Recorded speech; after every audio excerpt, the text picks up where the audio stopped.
Hey everybody, welcome to Leave No Taste. I'm Mark, and today we're going to make some grilled pork tenderloin and salsa verde. I have a whole pork tenderloin from our pig. I feel like I talk about our pig so much I should almost give it a name at this point.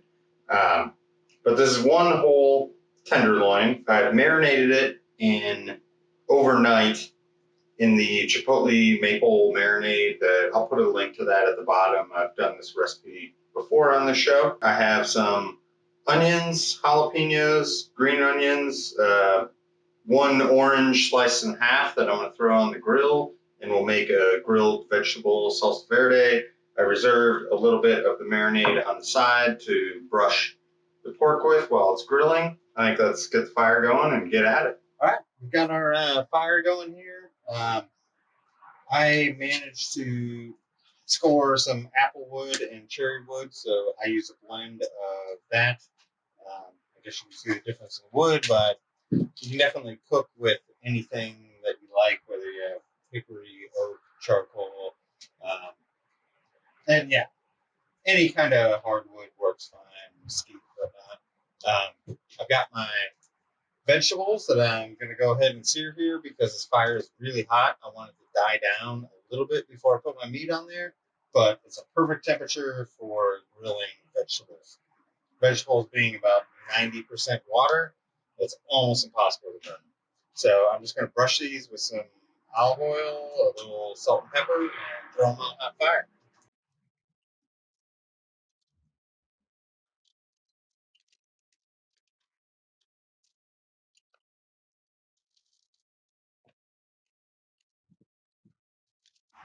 So it's always important when you're grilling vegetables to find the hot spot on your fire.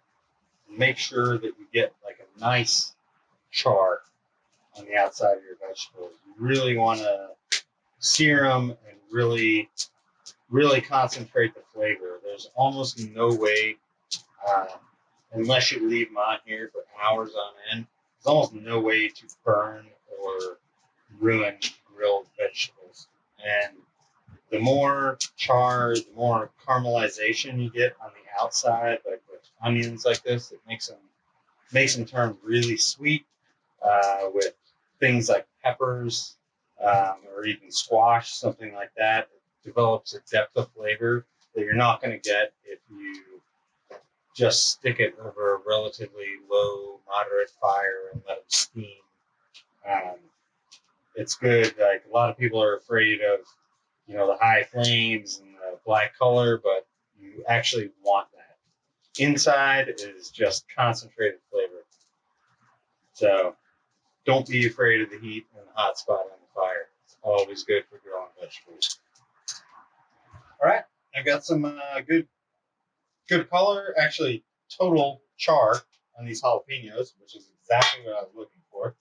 Um, my onions have some great color on them, depth of flavor. That's going to be great when I make our salsa verde. I'm going to go ahead. I've got some fresh green onions from our CSA at Raven Ridge Farm, which I'm just going to give these a really quick sear. They do not need long, like maybe 30, 40 seconds just to develop a little depth of flavor when we blend these up in our sauce that we're going to serve with our pork tenderloin. And I don't know, the coals are just about ready to start to simmer down, and we can throw our meat on there, and yeah, be good to go. Now that our coals have cooked down, they're nice medium heat. I like to refer to, if you're going to cook meat, it's almost like a 2-second heat. If you put your hand over after about 2 seconds, it's going to be too hot. Hold your hand over. That's good grilling temperature. If it's so scalding hot that you barely put your hand over there and you feel like it's going to burn, that's good for flatbreads or vegetables or something with high moisture content. But you definitely don't want to put your steaks on there. You don't want to put your tenderloins on there. You don't want to put your basically any kind of meat that you're going to grill. I've got a nice simmering coals here, and I'm going to go ahead and put my tenderloins. This marinade and this recipe would be perfect for whether you have venison backstrap or venison tenderloin. If you have the tail portion, anybody that butchers beef themselves, this would be the same thing that you get filet mignons out of on a cow, which obviously would be a lot bigger. But these top few sections would be where you cut your steaks out and you end up with this tail. But the tail on a cut of beef would be about the size of this pork tenderloin. Let this grill until we get about a medium temperature and go from there.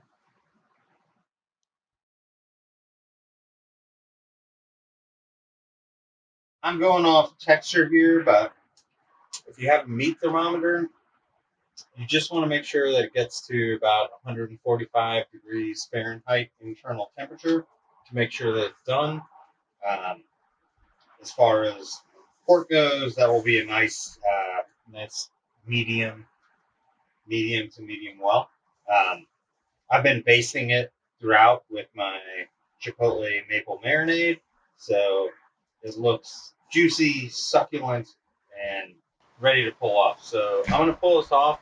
I'm probably gonna rest it for about 20 minutes because as it's cooking over a hot fire, all the juices are pushed to the middle, which is why if you slice into something immediately, it's cherry red in the middle and all the juices pour out. Yeah. I'm going to pull this, I'm going to rest it, and make our salsa verde.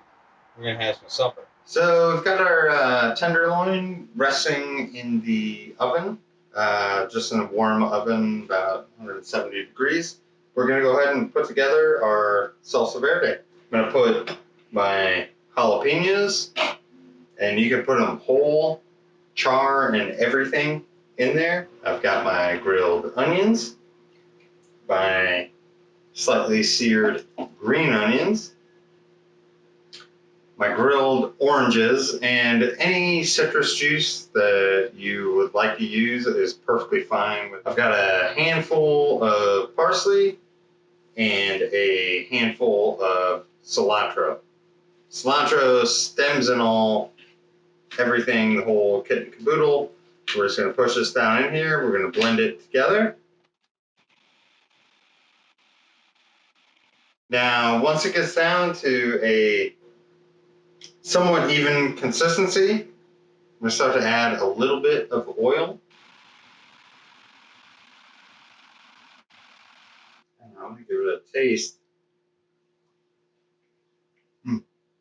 Yeah, that's good. I'm going to go ahead and add a little bit of cider vinegar.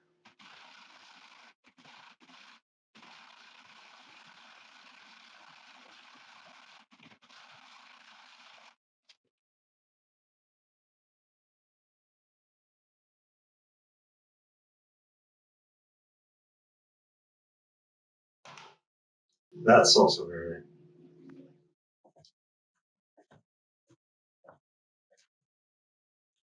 A couple slices of grilled flatbread, and there we have it. Flatbreads, grilled pork tenderloin with maple chipotle marinade. We'll see you next time on Leave No Taste.